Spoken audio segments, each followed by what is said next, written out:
Selamat pagi teman-teman, selamat pagi dengan Bu Isnani. Nama saya Christina dengan NPM 2241005. Nah, pada kesempatan kali ini saya akan menjelaskan tentang uji statistik untuk penelitian yang berjudul The Role of Emotional Engagement in Live Streaming, How Streamer and Content Affect Purchasing Decision. Nah, pada penelitian ini ada 6 variabel yang akan dilakukan uji analisisnya secara menyeluruh.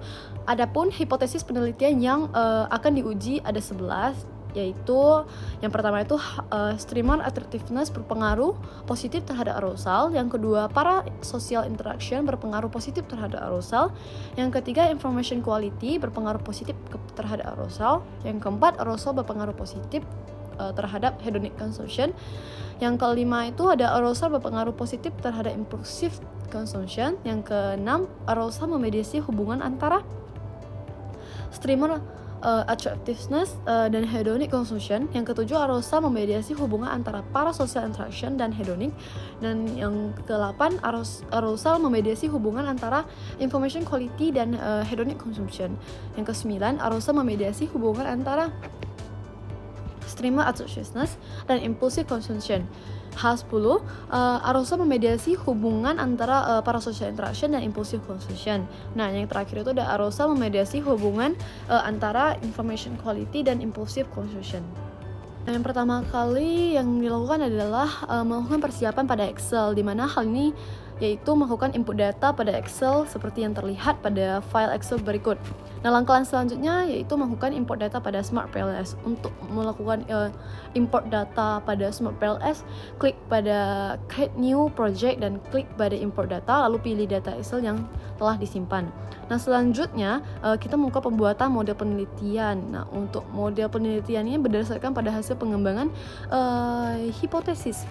Maka ada 6 variabel latent. Lalu untuk indikatornya yaitu diberi nomor. Misalnya pada strategi agility ada nomor 1 sampai 4. Maka indikator tersebut lalu di-drag ke arah variabel latent yang dimaksud. Nah, lalu dilakukan rename pada masing-masing variabel sesuai dengan indikator yang bersangkutan. Selanjutnya, setelah variabel menunjukkan bahwa sudah berwarna biru, maka berarti model tersebut udah layak untuk dilakukan uji penelitian. Langkah pertama yaitu melakukan uji validitas dan reliabilitas. Untuk melakukannya, maka diklik calculate lalu PLS algorithm. Lalu klik next sesuai dengan default value. Nah, analisis pertama yaitu analisis outer loading. Untuk melihat nilai outer loading masing-masing variabel, untuk melihatnya maka diklik auto loading. Terlihat bahwa untuk semua nilai loading dari semua indikator sudah lebih tinggi dari 0.5, berarti ini tergolong reliable. Misalnya, variabel arousal memiliki 4 indikator yang semuanya tergolong reliable karena nilai loadingnya lebih tinggi daripada 0.7. Nah, selanjutnya melihat pada uji contoh Cronbach Alpha sebagai pendukung dari uji outer loading. Untuk melihat outputnya, maka klik pada Construct Reliability dan Validity, lalu akan muncul output seperti yang terlihat di layar. Terlihat bahwa untuk semua nilai Cronbach Alpha lebih besar daripada 0.7, serta nilai average variance exchange atau AVE lebih besar dari 0.5 untuk semua variabel. Artinya untuk semua variabel penelitian ini sudah tergolong reliable sehingga dapat dilakukan analisis lanjutannya. Nah, selanjutnya yaitu analisis validitas. Untuk analisis validitas ada 2 uji validitas yang dapat dilakukan. Yang pertama itu yaitu uji validitas HTMT. Untuk melihat uji output ini, maka klik pada discriminant validity, lalu klik pada heterotrade motrate ratio. Nanti akan keluar output yang terlihat pada layar berikut.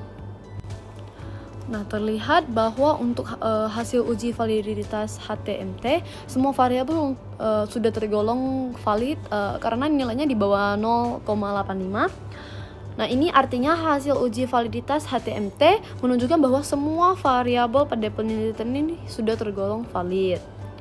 Nah, selanjutnya uji validitas menggunakan FIF untuk melihat validitas dari tiap indikator pada variabel penelitian. Untuk melihatnya, maka klik pada Collinearity Statistic atau FIF. Untuk uji validitas ini, indikator yang tergolong valid adalah nilai FIF-nya di bawah 10. Nah, terlihat pada hasil output uji validitas FIF ini, semua indikator pada penelitian ini tergolong valid karena nilai FIF-nya itu di bawah 10.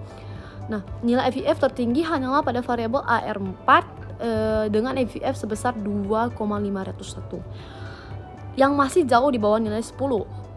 Artinya seluruh variabel penelitian ini tergolong valid dan reliable sehingga dapat dilakukan uji hipotesis penelitian ini.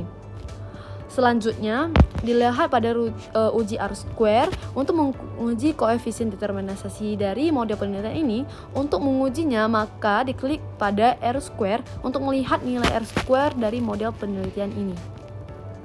Nah, terlihat bahwa nilai dari R-square untuk variabel arousal sebesar 0,411 yang berarti 41,1% dari varians variabel dependen atau arousal.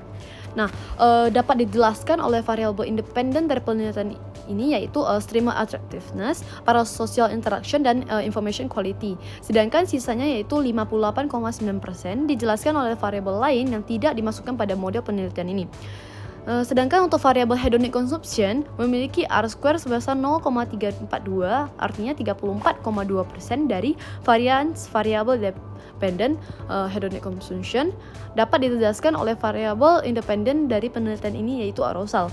Untuk variabel impulsive consumption memiliki R-square sebesar 0,434 yang berarti 43,4% dari varians variable dependent atau impulsive consumption dapat dijelaskan oleh variabel independen atau arousal.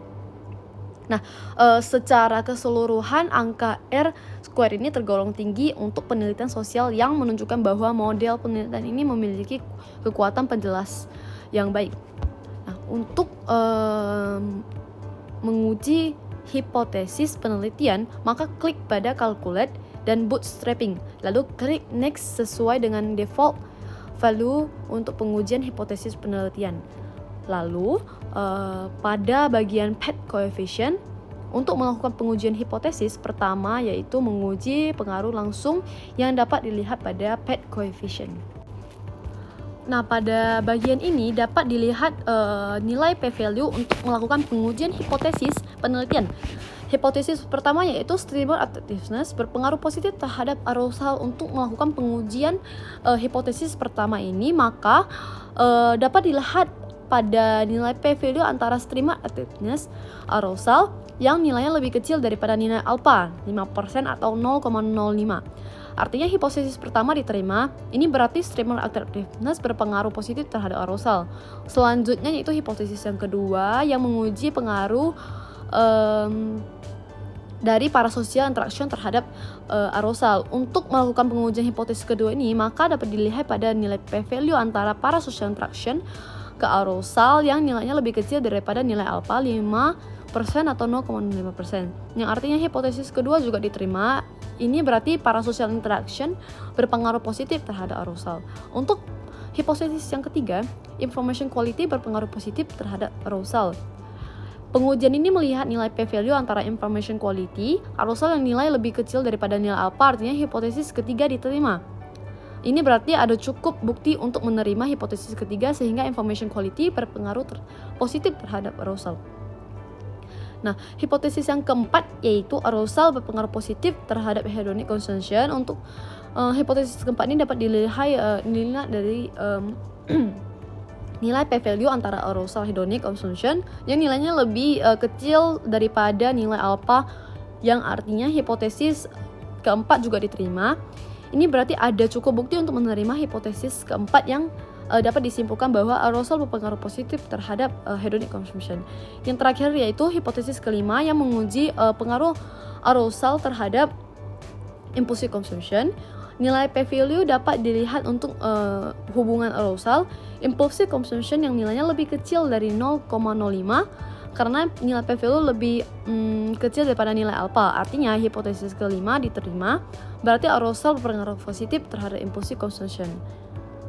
Sedangkan untuk melakukan uji tidak langsung atau mediasi dapat dilihat pada spesifik indirect effect. Nah, terlihat bahwa p-value untuk semua hubungan tidak langsung juga menunjukkan nilai yang lebih kecil daripada alpha 5%. Artinya semua hipotesis yang menguji pengaruh mediasi juga diterima.